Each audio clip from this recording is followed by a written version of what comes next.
একটা ভালো ফলাফলের প্রত্যাশা নিয়ে আমরা এলাকা থেকে ঢাকায় আসছি, ভালো করে পড়ালেখা করে আমরা একটা ভালো ফলাফল নিয়ে যাব। সেই ফলাফলের জন্য নির্দিষ্ট যে একটা টাইম দেওয়া হয়েছে এর মধ্যে আর কি আমরা আমাদের সিলেবাসটা কমপ্লিট করতে পারি নাই, যার জন্য আর কি আমরা ২ মাস সময় চেয়ে আন্দোলনটা করছি। আমরা মানববন্ধন করছি, এটার মূলত একটা রিজন, সেটা হলো গিয়ে আমাদের পরীক্ষা ২ মাস পেছানো হোক। ২ মাস যদি পরীক্ষা পেছানো হয়, তাহলে যদি আমরা দুইটা দলের বিবেচনা করি, সেক্ষেত্রে দেখা যায় যে একটা দল স্টুডেন্টের হয়তো সেখানে ৯৭%-এর মধ্যে বাকি যে ৩% স্টুডেন্ট থাকে, তাদের মধ্যে ৩% হয়তো বা আরও বেশি সুযোগ পাবে রিভিশন দেওয়ার। আর আবার অনেকের আছে যে ৫০%-এর মধ্যে মতো আছে যে তাদের সিলেবাস শেষ, কিন্তু তারা আপনার রিভিশন দেওয়ার পর্যাপ্ত পরিমাণ টাইম পাচ্ছে না। এটা আবার একদল আছে যে যাদের সিলেবাস কিছুটা শেষ হয়েছে, আর কিছুটা শেষ করার জন্য হলেও অন্তত ২ মাস পেছানো দরকার। কিন্তু দেখা যায় এখানে তো জাস্ট আমি আমার জন্য আসি না, এখানে আমরা ৯৭% স্টুডেন্টের ন্যায্য দাবিটা আদায় করার জন্য আমরা আসছি, তাই না? সো সেই ৯৭%-এর দিক দিয়ে যদি বিবেচনা করি, তাহলে একটা দিনটা হয়তো আমাদের কাছে বৃথা বলতে কিছু না, বুঝছেন? সে ৯৭% স্টুডেন্টের ভালোর জন্য আমরা মূলত একটা দিন কোনো কিছু বলতে আমি মনে করি না আমার দিক বিবেচনায়। সেজন্যই যে মনে করি যে না, কিছু না, ৯৭% স্টুডেন্টের জন্য যদি কিছু একটা করতে পারি, তাও বলতে পারবো যে না, একটা দিন আমার জীবন থেকে বৃথা যায়নি, অন্তত আমরা সফলতা নিয়ে আসছি। আমাদের যে সংক্ষিপ্ত সময়টা দেওয়া হয়েছে ১৭ মাস, এর মধ্যে আমরা সিলেবাস আর কি পরিপূর্ণ শেষ করতে পারি নাই। একটা ভালো ফলাফলের প্রত্যাশা নিয়ে আমরা এলাকা থেকে ঢাকায় আসছি, ভালো করে পড়ালেখা করে আমরা একটা ভালো ফলাফল নিয়ে যাব।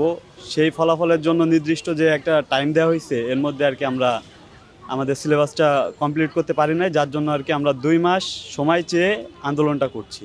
এই বিষয়টা নিয়ে আসলে কোনো কর্তৃপক্ষের সাথে কথা হয় নাই। আমরা সাধারণ শিক্ষার্থী যারা আছি, আমাদের জন্য এটাই মনে হচ্ছিল যে লাস্ট অপশন যে ভালো হবে, এর জন্য আর কি আমরা সাধারণ শিক্ষার্থীরা কালকে রাত্রেও অনেকজন মেসেজ দিছে যে আমরা এখানে মানববন্ধনটা করব, কিন্তু আসার পরে আমরা আর কি আশানুরূপ শিক্ষার্থী পাই না এখানে। আশানুরূপ মানে সিলেবাস কমপ্লিট করতে পারিনি, এই কারণে মনে করেন যে আমাদের আবার বিভিন্ন বন্ধ ছিল কলেজ, তারপর ওইভাবে পড়া হয় নাই বিভিন্ন কারণে, আবার নির্বাচন, তারপর ডেঙ্গু, অনেক কারণে ওইভাবে পড়া হয় নাই, তো আমাদের সিলেবাস ওইভাবে কমপ্লিট হয় নাই। তো এই কারণে আমরা মনে করেন যে সিলেবাস কমপ্লিট করতে পারিনি, এই কারণে আমাদের মানববন্ধনটা আমরা চাইতেছি পরীক্ষাটা আরও পিছাতে ২ মাস। আবার এছাড়া আছে সামনে হচ্ছে ঈদ, ১৭ তারিখে ঈদ, তো ঈদের কারণে মানুষ অনেক ব্যস্ত থাকবে, ঈদের পরপরই পরীক্ষা, তো এখানে পরীক্ষাটা যদি পিছানো হয় তাহলে আমাদের অনেক সুবিধা হবে যদি ২ মাস আরও পিছানো হয়। আমরা এখানে মূলত এসেছি আমাদের সিলেবাসের তুলনায় সময় আমরা অনেক কম পেয়েছি, আমাদের যেন সময়টা একটু বাড়িয়ে দেওয়া হয়, এটার দাবি নিয়ে আমরা আজকে মাঠে নেমেছি।